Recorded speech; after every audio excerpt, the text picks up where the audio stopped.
السلام علیکم viewers and welcome to my channel Info Live. میں امید کرتا ہوں کہ آپ سب خیریت سے ہوں گے۔ ویورز، آج کی ویڈیو میں میرا آنے کا مقصد یہ ہے کہ آپ کو بتا سکوں کہ کرپٹو کرنسی کی شرعی حیثیت کیا ہے، آیا یہ حلال ہے یا حرام ہے، علماء کی اس کے بارے میں کیا رائے ہے، اور پاکستان میں کرپٹو کرنسی کیوں بین ہے اور حکومت جو ہے اس کو کیوں قانونی طور پہ جو ہے وہ اس کی اجازت کیوں نہیں دیتی، اس کے علاوہ اس کے فوائد کیا ہیں، اس کے نقصانات کیا ہیں۔ لیکن ویڈیو کی ڈیٹیل میں جانے سے پہلے میں آپ سے گزارش کروں گا کہ آپ جو ہے اس چینل کو سبسکرائب کریں اور ساتھ میں بنے ہوئے بیل کے آئیکن کو پریس کریں تاکہ نئی آنے والی تمام ویڈیوز کا نوٹیفیکیشن آپ کو بر وقت مل سکے۔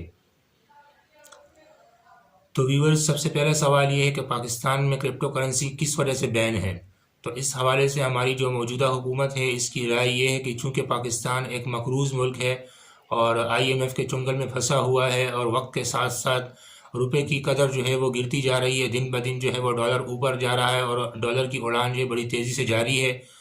تو حکومت یہ سمجھتی ہے چونکہ کرپٹو کرنسی کے ذریعے لوگ جو ہے وہ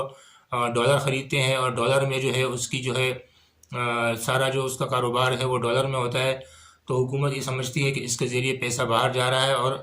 روپے کی ویلیو دن بدن گرتی جا رہی ہے اور ڈالر جو ہے دن بدن اوپر جا رہا ہے۔ لیکن حقیقت یہ ہے کہ اگر آپ دوسری طرف اس کا رخ دیکھیں تو ہم جو بھی آن لائن کام کرتے ہیں، چاہے ہم فیس بک کے ذریعے ہم ایڈورٹائزمنٹ کرتے ہیں،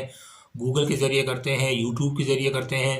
یا ہم کوئی بھی آن لائن شاپنگ کرتے ہیں جیسے ای بے ہو گیا، امیزون ہو گیا، علی بابا ہو گیا، باہر کی دنیا سے ہم کوئی بھی چیز خریدتے ہیں تو ہمارا پیسہ الٹیمیٹلی باہر ہی جا رہا ہوتا ہے۔ تو ضروری نہیں ہے کہ ہم صرف کرپٹو کرنسی خریدیں تو اس سے جو ہے ہمارا پیسہ باہر جائے گا، جبکہ حقیقت یہ ہے کہ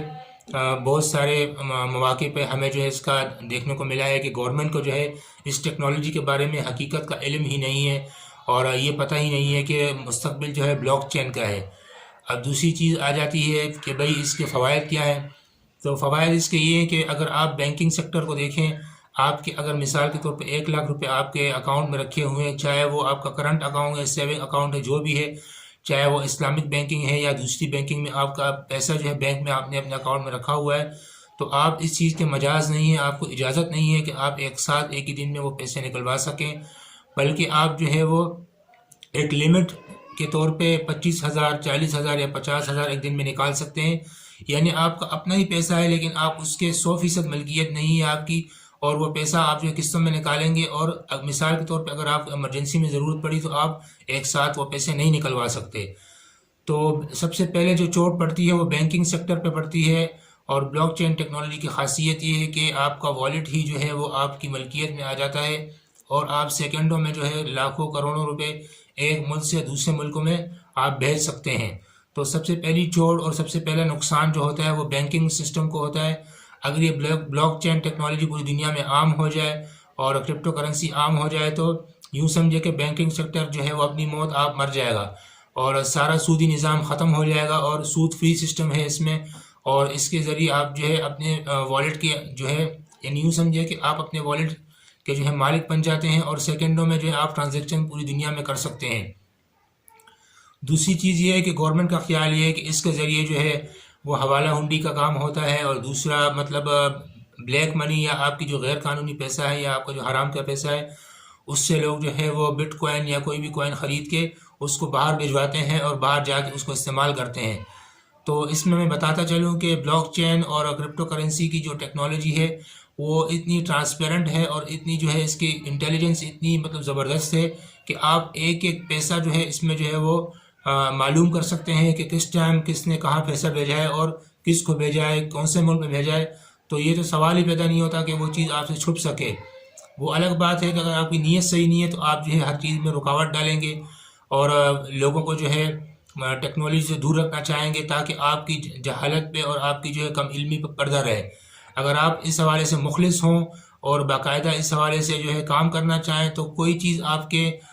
راستے میں مانے اور رکاوٹ نہیں ڈال سکتی، بس مین چیز یہ ہے کہ آپ کی نیت صاف ہو۔ اب دوسری بات ہے کہ بس اس کی شرعی حیثیت کیا ہے، تو اس حوالے سے پاکستان کے سب سے بڑے دینی ادارے اور ایک مایہ دینی ادارے جامعۃ الرشید میں جو ہے علماء کی میٹنگ ہوئی، اور اس حوالے سے بڑی سیر حاصل گفتگو ہوئی کہ بھئی اس کی شرعی حیثیت کیا ہے اور اس کی باقاعدہ اجازت دی جائے یا نہ دی جائے۔ تو جن ممالک میں باقاعدہ سرکاری طور پہ اس کی اجازت ہے تو اس میں تو علماء کا کوئی اختلاف نہیں ہے اور وہاں پہ باقاعدہ اجازت ہے، لیکن جن ممالک میں گورنمنٹ ابھی تک اس راستے میں رکاوٹ ہے اور باقاعدہ طور پہ سرکاری طور پہ اس کی اجازت نہیں دی گئی، تو وہاں پہ جو ہے علماء تھوڑے جھجک کا شکار ہیں اور باقاعدہ کھلے عام جو ہے اس کی اجازت نہیں دیتے کہ اس پہ آپ جو ہے اپنا پیسہ لگائیں، کیونکہ ہماری عوام بھی جو ایسی ہے کہ وہ چاہتی ہے کہ راتوں رات جو ہے کروڑ پتی بن جائے، ملینئر بن جائے، اور اسی لالچ کا فائدہ اٹھاتے ہوئے اسکیمر جو ہیں، جو دھوکے باز لوگ جو ہیں ان کا فائدہ اٹھاتے ہیں۔ جیسے مثال کے طور پہ آپ مزاربت کا جو اسکینڈل ہوا پاکستان میں، اگر آپ اس سے واقف ہوں تو آپ کو پتہ ہوگا کہ مزاربت اسکینڈل میں کیا ہوا ہے۔ تو جیسے وہ ایک عام بات کہی جاتی ہے کہ لالچ جو ہے بری بلا ہے، تو اس میں ایک چیز یہ بھی رکاوٹ ہے کہ علماء اس وجہ سے اجازت نہیں دیتے کہ اگر آپ نے بلا سوچے سمجھے اور بغیر ٹیکنالوجی کو سیکھے ہوئے اور بغیر کسی استاد سے سیکھے ہوئے آپ اس میں اپنی پوری عمر کی جمع پونجی لگا دیں، تو پھر یہ کہ کل کو اگر وہ ایکسچینج بھاگ جائے یا وہ کوائن بھاگ جائے تو سب سے پہلے آپ جو علماء کو جو ہے نشانہ بناتے ہیں اور دیندار طبقے کو نشانہ بنائیں گے، تو اس حوالے سے جو ہے وہ تھوڑا جھجک کا شکار ہیں۔ اور باقی یہ ہے کہ یہ ایک ٹیکنالوجی ہے اور وقت کے ساتھ ساتھ اس میں جو ہے اگر میں آپ کو مثال دوں تو یہ ایک ٹیکنالوجی ہے، اور امریکہ جیسے ملک میں اب باقاعدہ اس کی ATM مشینیں لگی ہوئی ہیں، یعنی امریکہ جیسے ملک میں باقاعدہ اب اس پہ لین دین ہو رہی ہے، اور جتنے ترقی یافتہ ممالک ہیں وہاں پہ باقاعدہ اس کو ریگولرائز کیا گیا ہے اور سرکاری طور پہ اس کے استعمال کی اجازت دی گئی ہے۔ تو ویورز، میں امید کرتا ہوں کہ آپ کو تمام سوالات کے جوابات مل گئے ہوں گے۔ اس کے علاوہ بھی اگر آپ کا کوئی سوال ہے کرپٹو کرنسی کے حوالے سے، بلاک چین کے حوالے سے، تو آپ اس ویڈیو کے کمنٹ میں جو ہے مجھے اپنی رائے کا اظہار بتا سکتے ہیں۔ تو آپ اس ویڈیو کی کمنٹ سیکشن میں جو ہے اپنے سوالات مجھ سے پوچھ سکتے ہیں۔ میں پوری کوشش کروں گا کہ اپنے علم کے مطابق اور اپنی معلومات کے مطابق آپ کے سوالات کے جوابات دے سکوں۔ اس کے علاوہ میں آپ سے گزارش کروں گا کہ اگر ابھی تک آپ نے اس چینل کو سبسکرائب نہیں کیا، چینل کو سبسکرائب کر لیجئے تاکہ مستقبل میں آنے والی تمام ویڈیوز کا نوٹیفیکیشن آپ کو مل سکے۔